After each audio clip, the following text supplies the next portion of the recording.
चैत्र मास के कृष्ण पक्ष की मनाई जाने वाली पाप मोचनी एकादशी इस बार 5 अप्रैल दिन शुक्रवार को मनाई जा रही है।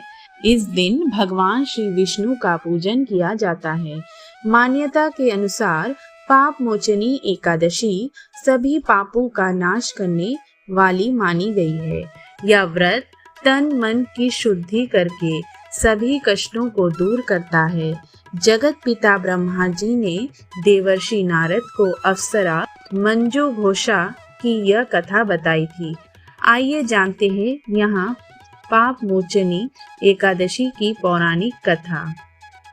पाप मोचनी एकादशी की कथा के अनुसार प्राचीन समय में चित्ररथ नामक एक रमणीक वन था। इस वन में देवराज इंद्र गंधर्व कन्याओं तथा देवताओं सहित स्वच्छंद विहार करते थे।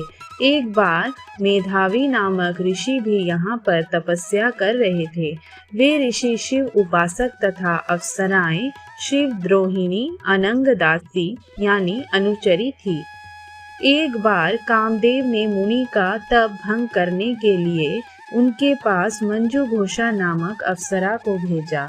युवा अवस्था वाले मुनि अप्सरा के हाव भाव, नित्य गीत तथा कटाक्षों पर काम मोहित हो गए। रति कीड़ा करते हुए 57 वर्ष व्यतीत हो गए। एक दिन मंजू घोषा ने देवलोक जाने की आज्ञा मांगी। उसके द्वारा आज्ञा मांगने पर मुनि को भान आया और उन्हें आत्मज्ञान हुआ कि मुझे रसातल में पहुंचाने का एकमात्र कारण अप्सरा मंजू घोषा ही है। क्रोधित होकर उन्होंने मंजू घोषा को पिशाचिनी होने का श्राप दे दिया। श्राप सुनकर अप्सरा ने कांपते हुए ऋषि से इससे मुक्ति का उपाय पूछा। तब मुनिश्री ने पाप मोचनी एकादशी का व्रत रखने को कहा और अप्सरा को मुक्ति का उपाय बताकर पिता च्यवन के आश्रम में चले गए। पुत्र के मुख से श्राप देने की बात सुनकर च्यवन ऋषि ने पुत्र की घोर निंदा की तथा उन्होंने पाप मोचनी चैत्र कृष्ण एकादशी का व्रत करने की आज्ञा दी।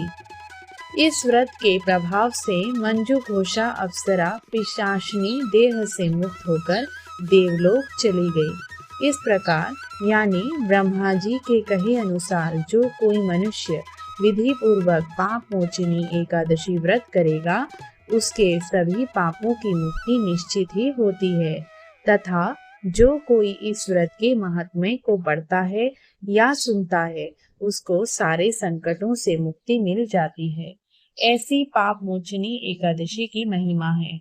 अंततः हर मनुष्य को जीवन के सभी पापों की मुक्ति के लिए तथा मोक्ष पाने के लिए यह व्रत अवश्य करना चाहिए।